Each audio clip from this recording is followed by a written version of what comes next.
Dude, the Bitcoin piggy bank always brings a smile and a tear to my eye. I thought about buying another one. They're only like fucking 50, 60 bucks. This one shit get out. into I've been checking the return policy and they don't have one.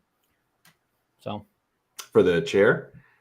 No, the piggy bank. The chair is already boxed up, ready to go back. Oh, gotcha. Dude, that box was like mangled as fuck when I got it. Like you could literally, there was like a fucking 18-inch by 18-inch hole in the top. Nice. Like completely punched through. You could see inside of it. Perfect. If I didn't have an awning on my porch because it was raining, it would have been fucking soaked. All right, we got some people coming in. So. Oh, my bad. All right, everybody. Welcome back to Leading Crypto. This is possibly the morning hash, morning crypto analysis, Bitcoin and S&P 500 show. My name is CVO. This is Magic Internet Money. It's a beautiful 90 degrees here in Fort Myers, possibly a crisp 30 degrees in Kansas City. And we're here to go over some fun analysis with everybody. Magic, the number one question on everybody's mind probably is, how are you doing today? I'm always fantastic. That's going to always be the answer. My man is starting the day off right. Got his workout in, pounding some steak and eggs. Alerts are going off. The S&P is going wild. Bitcoin's going wild. I say wild, like $100 move, but for this market, it's wild. It's pretty wild, yeah. For what we've been dealing with, this is pretty good. So we can look at the S&P first because that's really what's dictating this move, and maybe even jump over to the DXY a little bit. I'm gonna hop onto the charts real quick, and we'll knock it out. We're back at home at the old command center here, so that's nice. So we talked about this resistance yesterday here between the 2021 open and the Q3 open, right around 37.64 and 37.81, and that you had deviated this prior support right here. If we got to like a weekly, you can see it much better, right? So you can see this is your old support right here. You've taken the lows, you've now reclaimed the low, and you're pushing into that Q4, which is, again, that statistical target we talked about. And you would be looking at this in terms of a range, just saying, you know, hey, where are we at range-wise? You can see that you are still creating this range. It's only a month old, but you are back testing the value area high of your dynamic ranges, if you want to refer to it as that, as it is still developing. So that's a good sign. It just means that, you know, hey, you do have buyers up here, basically, and that they're willing to pay these higher prices because they believe that the asset is undervalued. So the price will go up. You know, if it's not losing this range and consolidating above, you're probably going to get a nice little push. You failed to push lower. That's kind of your big thing. Like if we take a look at Bitcoin in coordination with as this is moving up, your big thing was you had this right here. This was like a little triangle that was forming a compression, if you will. Some people could draw this as a falling wedge even. But what you're looking at is you have this level that we were looking for yesterday. It was 19,169 for us, also right down into the previous week EQ, your overall range TPO, POC. So coming into support, just like the SPX was right here, coming back to support. So you had good reason to be looking for a long. I didn't take the initial long. I did close my short after looking at price this morning. So got out of that. That short was from up around 19.6. So closed all of it in profit. And just kind of waiting for the next opportunity. We are getting kind of like some resistance here, but you do have the next resistance above us between 19,560 and 19,592. It's just your previous week high of the last week, and just kind of a zone here because you're already above the Q4 open. And when we're above the Q4 open, we expect to see movement back up into the top of this range, so to speak. So not getting too excited yet. Again, the area you want to see is this 20,100 region. And I'll pull up Bitcoin on like a cleaner chart so you guys can see it here that I put together. I posted on Twitter, so should definitely check that out. But these were levels that were given on May 9th in the group. And I gave 19,228 and 20,688. And you can see these levels pretty much are dictating quite a bit. Anytime you're above 20,688, you go up to the top of the range around $22,200 to $23,000. And anytime that you've come down below this level, where do you go? You go to the bottom of the range. So you've come back to the bottom of the range. You've now moved both volume and time points of control. So you're spending an adequate amount of time down here. The question is support going to give or is resistance going to give? I'm inclined to move my bullish bias for the break up a little bit to this 20,100 level. And all that means is that if we're above this level and holding it as support, so not just a wick above, but holding this level as support, putting pressure onto this zone, I have no reason to not think we won't make another attempt to the top of the range. And if we're getting that resolution, I would actually be a little more bullish and be looking cautiously that maybe we will get continuation and get like that short squeeze that coveted short squeeze everyone's been talking about for months, that has just never came. So maybe it does come, and Bitcoin can do things like go sideways longer than anyone can bear. It's part of Bitcoin. It goes sideways a long time sometimes. But however, to the downside, again, you're getting a nice push today. We still haven't broken any material resistances. But if you lose this 19,100 area, you start closing beneath it. I tell people like 4-hour daily candles. That does not look good. Like honestly, like you spend this much time down here with the shape of this profile, and you're gonna have an issue if you start breaking down after spending all this time putting in lower highs down here. So it's good that price is pushing today, but you do need to see it get follow through. One thing we talked about was the DXY, and I think DXY, that chart is on this YouTube chart, if I recall. This was a chart that I put out a long time ago. And, the overall target for this is technically front ran by like just a few points. I had it at like 116. I think what we get up to here, 114. So it doesn't mean that DXY is done. But regardless, you would have pretty much a really nice harmonic coming into resistance here. So even if the DXY pushes a little bit further, which would be okay, maybe it's this month or this quarter, because these are quarterly candles, you can see that it still doesn't invalidate the pattern. The pattern's invalidated above. You are at resistance for the DXY. Macro, basically Fibonacci expansions, keeping it very simple with this one, as you had 2 yearly level ranges here that you just had to keep an eye on, because those dictated the DXY and the momentum there pretty well. So if for some reason it starts pulling back, it could pull all the way back to like 102 potentially, even down to this B leg one day. If the dollar really crashed, that would be the target of it. I don't know that I'd use that in Forex. I don't think that's applicable like it is on a normal asset, but you never know. So as long as the DXY is consolidating here, that's good for assets. They're going to get a chance to go up, if not just sideways. And I think Bitcoin's been lagging behind the S&P just a little bit, if I recall. So it's good to see it getting some movement today, and maybe we can finally fill out this inefficiency around 20,100. And that would be really all I'd be looking for right now. I'm not looking for much else. I'm just looking for the short moves inside the range, and waiting for one of these macro areas here to give, meaning holding 20,100 as support, putting pressure onto that 20,688 level, or breaking down below 19,100 would give us probably a push to 18,461, and then maybe even lower at that point. So that's all I've got on S&P and the DXY. But if you guys wanted more detail on the S&P, yesterday's video was actually pretty good. We go through like the short time frames. You're looking at this in terms of a overall time-based, set of data. You can see you're getting back into Q3. There is your NPOC all the way up here at 41.37.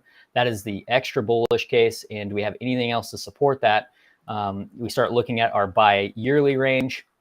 Doesn't quite support it. And I don't know that the annual does either, but the quarterly certainly does. So you are coming up into resistance.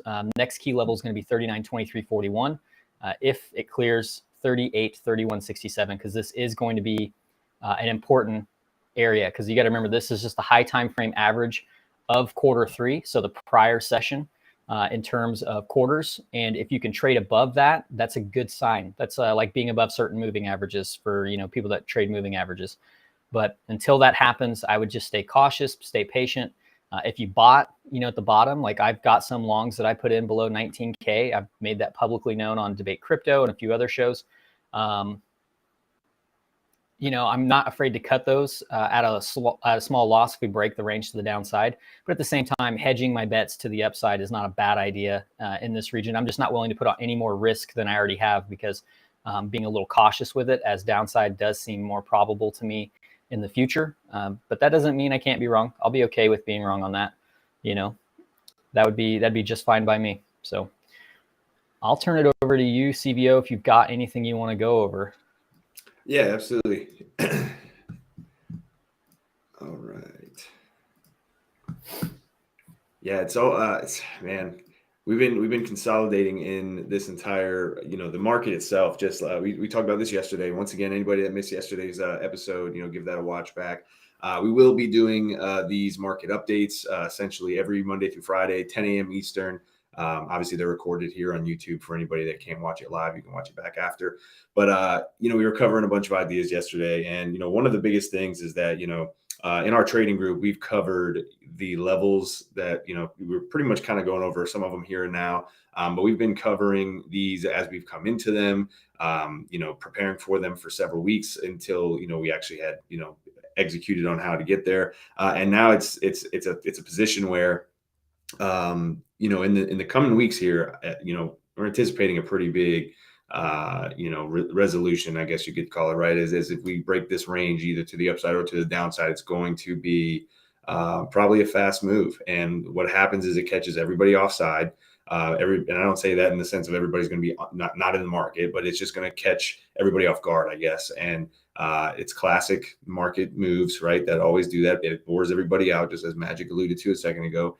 And you really want to have that your strategy or your your levels in mind, if depending on if you're going to short-term trade, if you're looking at, for areas to buy in for the mid to long-term holds, just like Magic had did under 19K.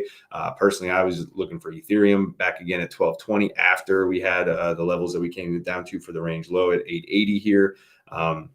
We were, accumulating a good amount in this region at $1,000. And then once we left this area, everybody got really excited or not excited.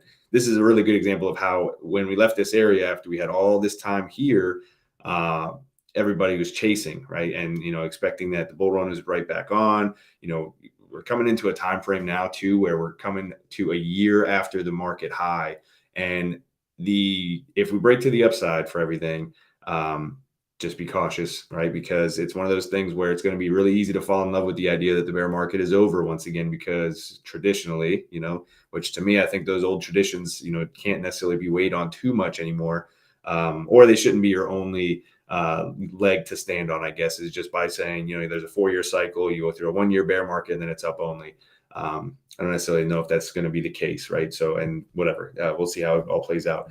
But right now is definitely the time where if we start to, break this up to the upside or the downside, you really, really want to have your game plan in place. So whatever that means to you, however you want to execute that, everybody's different. And for me, Ethereum, this is a big area that I've been looking for, right? I covered yesterday that if we do break to the downside, it's very simple for me. And in the sense of a mid to long-term play for Ethereum, there's only 3 areas I'm looking for if we continue any lower. And they're pretty big gaps between each other, right? So, and that's, when you go into an idea of DCA, sometimes it's not, we talk about the idea of like, if you bid a 5% pullback, that might not be the best area to DCA into. You really want to be paying attention for some key areas, in the price. Per example, we got this pullback here. Maybe people DCA'd into this region at the time, we're coming back into support at the EQ. But realistically, even when we were all the way up here, this has remained the area that we were looking for. I'll shoot over this chart. I got this box right here. This was the box we were looking for, which was the previous point of control. You got the EQ here. You've got I believe a quarter, we had the golden pocket, and then you had a key level all, squished into this region right here. This was a previous year value area high as well for Q1 of last year. All kind of things that just kind of align well with this, right? So definitely a big area compared to just looking at a 5% pullback, just with nothing kind of supporting it as far as confluence would go. For me, downside wise, right, you got the point of control below us, 1221 on ETH. If we break that, then like I said, we got the untapped daily would be really the only area I'd be paying attention for as far as any more downside. That would be all the way down at $1,000 essentially. That would give everybody that well-rounded number right in their head, when realistically we'd just be coming down, back testing that untapped daily. And if you were to come down, make this move again, you'd be looking for one of two things, right? Either you come back down, take this low one more time, come back up, reclaim, or just come on down to this region, right? So that'd be the areas you'd be looking for the downside. Losing that, then that's the second level I'd be looking for would be the range low again, which would essentially put us back at the June lows, right? At that point, you'd have to imagine Bitcoin, however, would also be approaching the same area. And then you got the devil's basement, right? That takes you all the way down to like $500. And I bring these up because once again, this is just full on back of my hand. I know exactly where I want to get in on ETH if we just started melting to the downside. If you start melting to the upside, however, right? We've been in this region, this accumulation area that I've been looking for several months, several weeks. And we're, if we start to leave this area, really, if you start claiming this untapped quarterly above 1456, start living above this region, and we start taking out some of these areas here, then, upside is going to be likely at this point too. Once again, it's going to align well with everything else. If the S&P start climbing, if Bitcoin's claiming that 20,100 region, we're going to be looking up. So very simple, very, very clear levels, in my opinion, for as far as invalidations would go. Where we are wrong, where you want to maybe consider, or do whatever you want to do. Where I'm going to consider cutting losses, or determining on how, if I want to enter more along the way, if we have any short-term trade ideas, this and that. These are the levels I'd be looking at for ETH. So obviously that's is in confluence with Bitcoin, and at this point the S&P as well. But yeah, that's what we were looking at.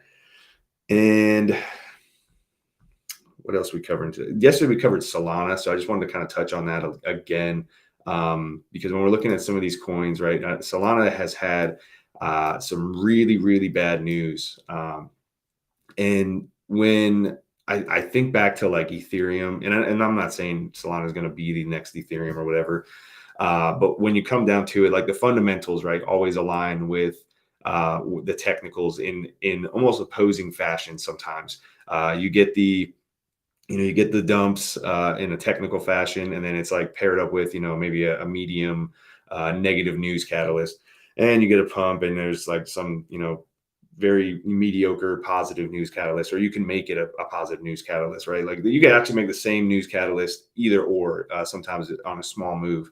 But when we actually get down to the lows, or we get up to the highs, the news is incredibly, it's almost like overwhelmingly, one way. So as we're coming into these, very high supports for Solana, you notice that we've had like hacks and shutdowns and all, like really, really just like the worst news you can get.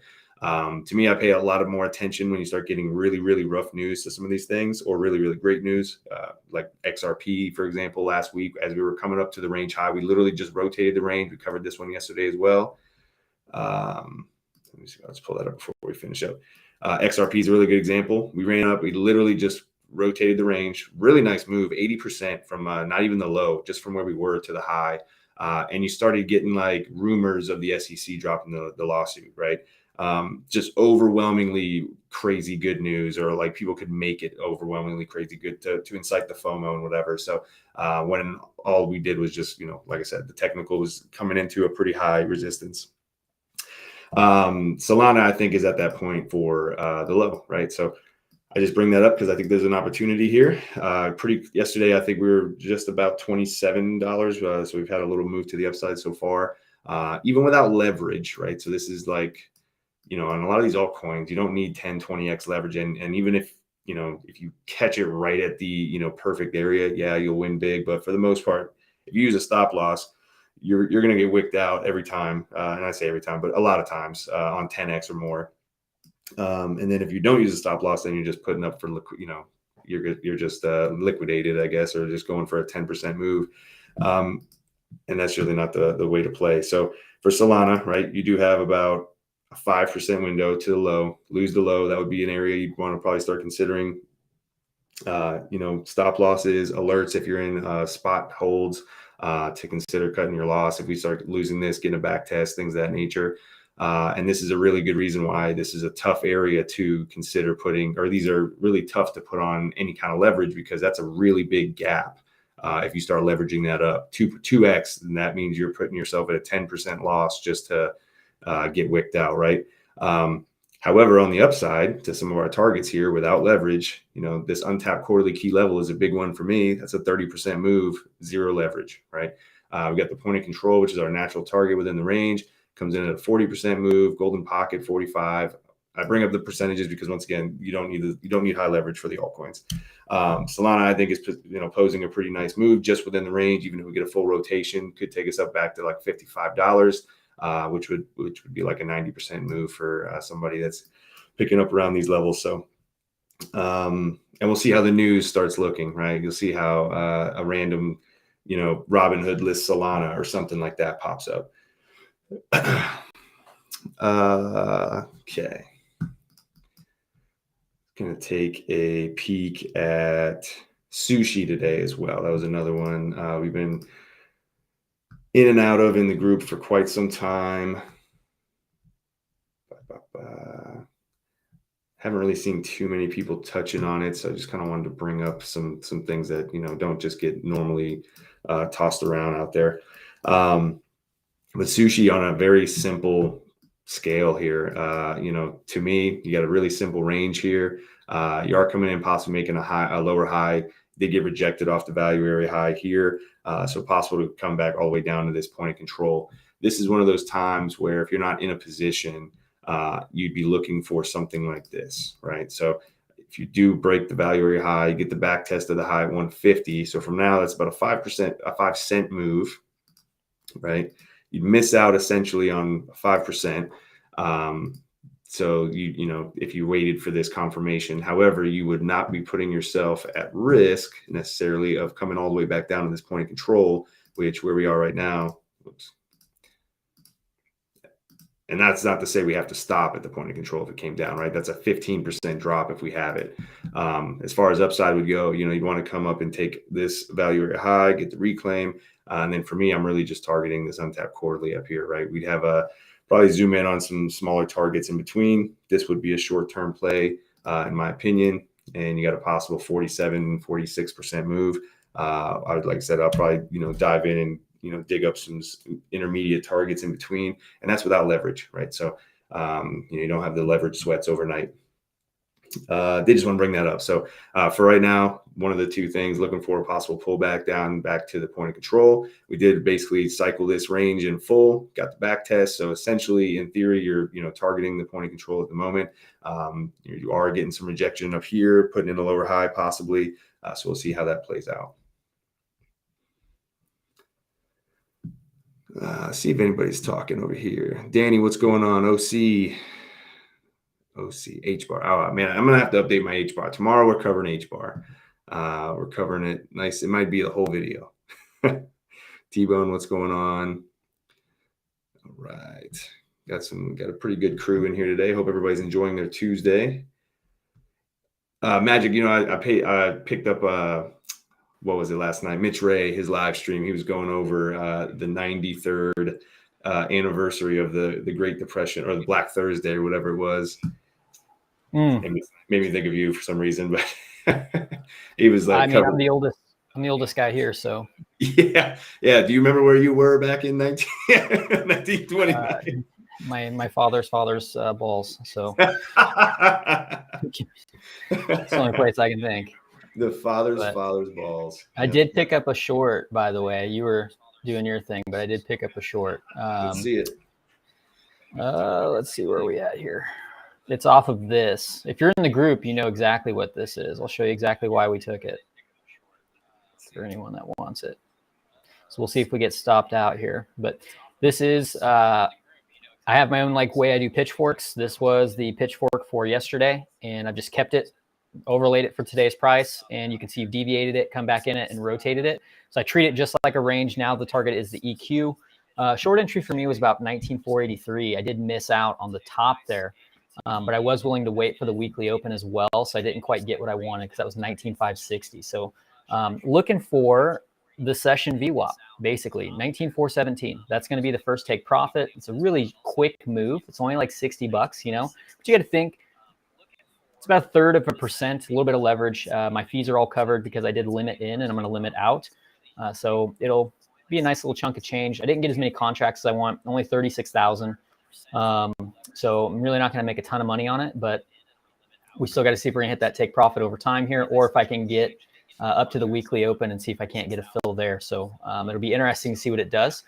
And as always, not just the session VWAP, you should be watching the daily and weekly VWAP. So we are now into, well, the weekly is probably not too relevant just yet. We'll get rid of the weekly VWAP.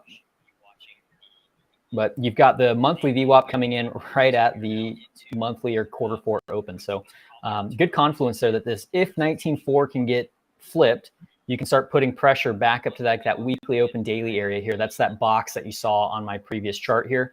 This is the zone we need to see get flipped. You could just extend this over and see why. Get above this. What happens if this is support? We go back to the high, right? So we can come up to this next zone.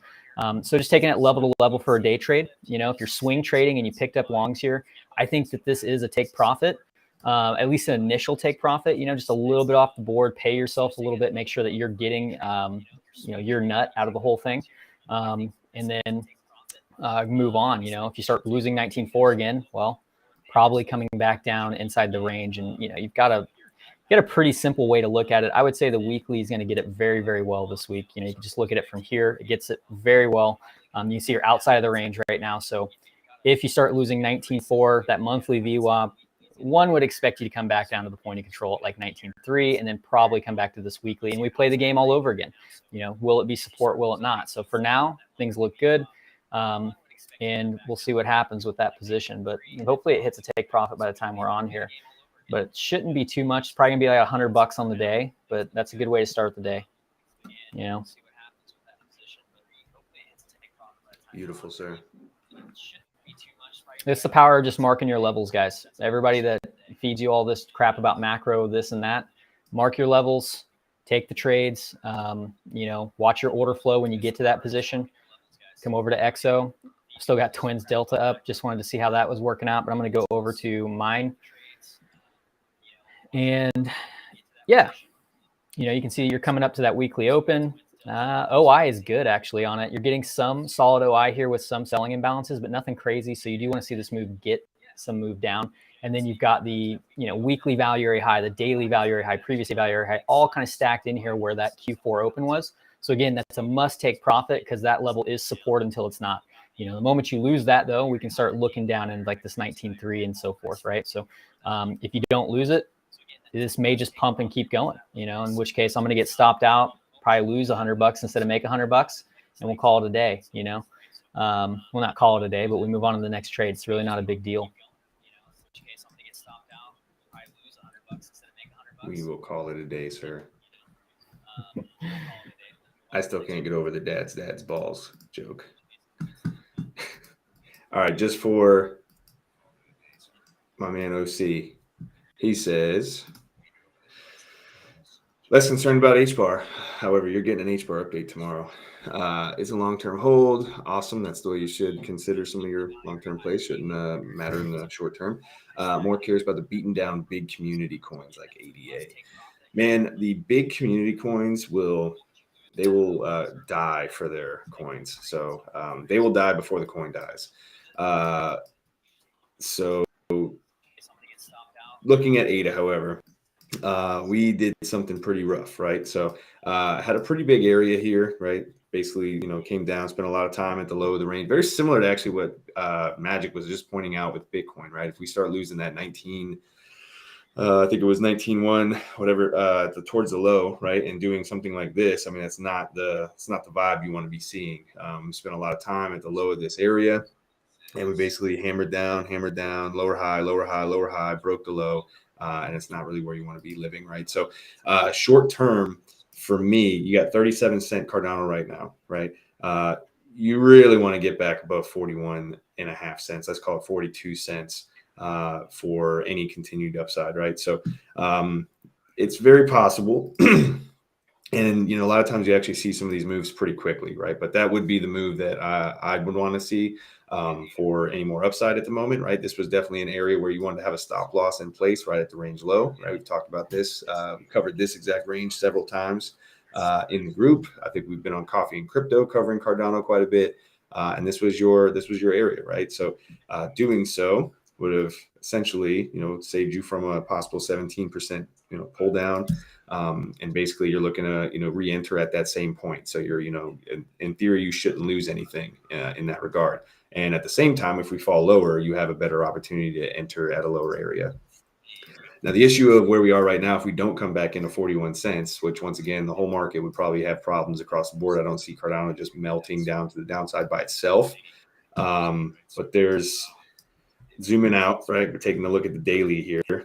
And this is one of the issues with some of the coins, and not even some, a lot of anything that goes up like this, right? If you start coming down and losing this structure, you got to look left and see where your supports are going to lie. And you don't really have too much right here. I mean, basically, we're sitting right here in this little cluster. You can kind of back test this a little bit. Like, I'm not even going to pull up what this would be, right? I'm sure that you could pull up some quarterly ranges. We could pull up, some monthly levels. It's pretty clear that this would be the area, you want to hold on to right now, because if you don't, it's pretty much this monthly down here, 13 cents. 13 cents obviously is not a sexy figure for Cardano. That would be a pretty huge drop. That's like more than 50%. I'm not saying that that's going to happen, right? But that's where, as we covered Ethereum earlier today, if you're looking for some, ridiculously, decent entries, which you might have to just wait to get them. Just like Ethereum, I have only 3 levels I'm looking for, right? One of them we are at right now, or we've been at, the 1221 area. Then it was 1,000, and then it's the devil's basement. Well, this would pretty much be the devil's basement here for Cardano, right? That's like a worst case scenario. And on the flip side, like I said, this is the beauty of, when you hear people say like, oh, you got to take your emotion out of it, yada, yada. I knew I'd throw one in there today. They never get out without one. Yeah, I can't unhear it now. But however, this is a perfect example, right? You protected yourself if you put the stop loss here. Hopefully you were buying in at this region anyway. So in theory, unless you were holding obviously from major highs, but this would have been your area if you were picking up, and even if you weren't, right? This is the cut your loss here because you have major downside possibility at the moment. And then we're in a good case, right? You saved yourself from possibly dropping that low. You can maybe buy in at lower rates, or we wait to get the confirmation back to where we had a stop loss. Anyways, you don't lose anything. We continue back to the upside, right? That is the idea.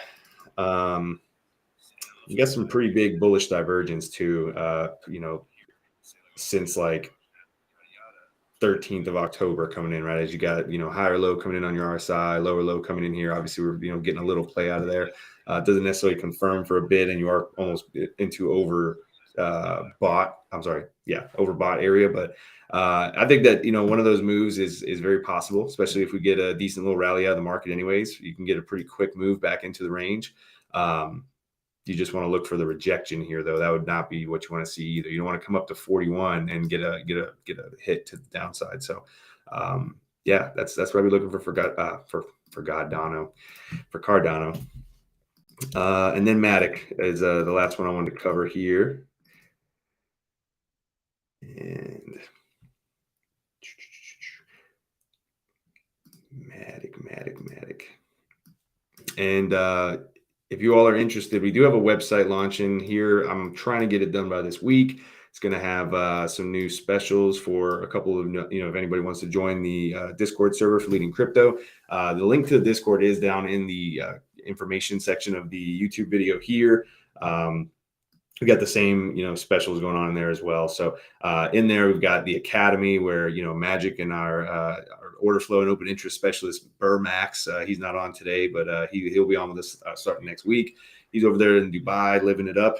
And the two of them have really created a beautiful 14 video academy that walks you through all of our resources and tools that we use every single day, get you up to speed on how to utilize or even just understand what we're doing and what we're going over, the lingo, things of that nature. Everything is in the Discord if you're interested in seeing all of our other analysis as it's happening and unfolding too throughout the day. Sorry, I was reading a comment. It says the Discord's fantastic. It's hopium free. It is hopium free. So it is a little bit on that side. We don't do the doom stuff and we don't do the hopium stuff. It is price is price. It doesn't matter what it is. So exactly. Nice. Matic is one that been chilling sideways for quite a bit, right? And it had a really nice move off the June low, very similar to Quant. Quant on, kept going, but Matic had about a 250% move to the upside, and probably caught a lot of people around the high, which were give or take still around there now, to be fair. granted, we've chopped around from just even the value area high down to the low. You've gone up and down a 30% window. So, probably not fun for anybody, but I was picking it up at the highs. Do want to point out that, at this point, right, we're, getting a little bit of an uptrend here. You are bouncing off the range low. We're coming into a major resistance at the moment. You got the point of control and your local golden pocket at 92 cents. And for me, a pullback, whether it's small, locally here, is definitely expected, right? And one thing I want to note that you got the quarterly VWAP comes in right at the local golden pocket and the EQ. So this would be an ideal area for, local pullback here. Losing that, obviously, we got levels to the downside, but where we are right this moment, not the best entry, obviously, as we're coming into major resistance. So we'd look for something like this and pull back to essentially 82 cents, give or take. And then if you don't get that and you just blast through this level, then at this point, I would be looking for the value area high claim, right? So you could essentially try to get in on the claim of the golden pocket and the flip of the point of control. It's a decent little 10% move. To me, the risk reward is not necessarily that well, because you do still risk the pullback at that point. So I would be looking a little bit higher for a little bit more confirmation on a short-term play, personally, and around this 98 cents. And then we got the untapped monthly up here. So, we got an untapped daily key, horizontal, and we got a 3-month. The 3-month really isn't anything significant. I think we probably get a little wick up, or a little rejection up in this region. A little slow speed bump, if you will. Otherwise, I really would be looking for these two to the upside. And then we've got the point of control up here from Q1, which is the major target I've been looking for quite a while. So up at about 150. But yeah, that's I think that's about all I got too. We're on speed today. I don't know what's the we just ran through those. But that's not bad. 38 minute video, that's a nice time frame. I feel like we just punched in a ton of some information across the board there. Magic, do you want to cover anything else today? Not really. Quant just for S and Gs? Yeah. Okay. We can look at quant real quick here. One for everybody. There's not much going on with quant. It's just doing the same thing, but we'll recover the chart just to cover it. So let me get my screen shared. I always forget where that button to do that. I'm real bad about it on Debate Crypto. I'll just start talking and not have my screen showing at all. And they're just like, they're like, what? Anyway, so if you were here yesterday, you know that we were talking about two harmonics. First target has already been hit for this right here, which was just a deep crab. And it came to the 1618, and in this case, the 3-spot extension. You guys can go to harmonictrader.com. He's actually got free resources on these patterns. And you've back tested this one here, which was also a reversal. So you're still holding the support. What you want to see is a reset here. You want to see this price holding on to essentially old support, the top of this channel, right? So that is going to be your A pivot and your X pivot for the beginning of this move. So you hold this little box. I believe I had actually put it right here. You hold this little blue box and things are good, like that is totally acceptable. And this would be a great place to kind of work off of validation, because we know if we lose this level, we're probably targeting back down to like first 133, but then more likely 105 to like 96, 311 area. So not the end of the world for the asset, but we did talk about it. This is going to need to put in a bigger range. You can see there's very little volume above you. So again, holding on to this region of support, which comes in right here, right around like 158-ish, I think was according to the profile on it. But going to go ahead and just give it like the 154.67 to 160, that little box there. As long as that doesn't get flipped to resistance, being in here is a good thing. That would be very good. And then if you can flip 221.40, I would look for a move to 281 to 293 with an emphasis on 290, 30.9. That would be your macro golden pocket. It would be your 3-month level. And I'll show you what I mean by that, guys, the 3-month level here. We'll go ahead and turn this off and we'll go to like a quarterly chart. Very simple, right? Get your quarterly, and you could very easily wrap this into a range like so. And you can see how this was your support that was set up. This is now your resistance from a structural standpoint. What is standing in the way? Very high time frame averages and an extension target. And, extensions aren't meant to be true reversals all the time. Sometimes they're just letting you know, hey, this thing needs to breathe a little bit. So we'll see what we get out of quant. If you start losing these levels, yeah, we're looking down towards support again, and the range continues until it doesn't. But if you get a push up above these levels, well, we're going to fulfill this range, and 290 would be the area I'd be after. And that would be pretty much it. Pretty simple chart, guys. Keep it simple on quant. I don't think it's a coin that you can really day trade. So I don't know that people are offering futures on it. I know there's some margin available, but it's all cross. At least on Bybit, it's cross 5X. I don't think they offer like isolate leverage or anything like that. I think you can trade spot on it though. But day trading spot on something like this probably isn't going to be great unless you're buying like this first test right here. That would be a good one because, it bounced from, what is that, 158.50 all the way up to, 194.88. So that's actually a pretty good sized bounce. It's like 20% with no leverage. But that would also imply that you sold the exact top and bought the exact bottom. So we all know that's not realistic. So that's it on quant. You're basically in a smaller cavity of support and resistance, and the resolution of it's going to determine the next opportunity that's available to buyers or sellers. Bueno. So, yeah, easy enough. Beautiful, man. Well, I think that's all we got for everybody today. Hope you all enjoyed this update. As we said, starting yesterday, essentially, every Monday through Friday, we'll be live daily covering the market, taking a peek at the S&P, DXY, obviously Bitcoin, Ethereum, a couple of altcoins. If you'd like to join our Discord server, the link is in the description below. We do have a free portion, a general chat. You can come in and request coins you'd like to see covered. You can chat with Magic, myself, and Max. And pretty much anybody in there as well. So aside from that, hope you all have a great afternoon, evening, morning, wherever you are in this beautiful world. Until next time, everybody. Cheers.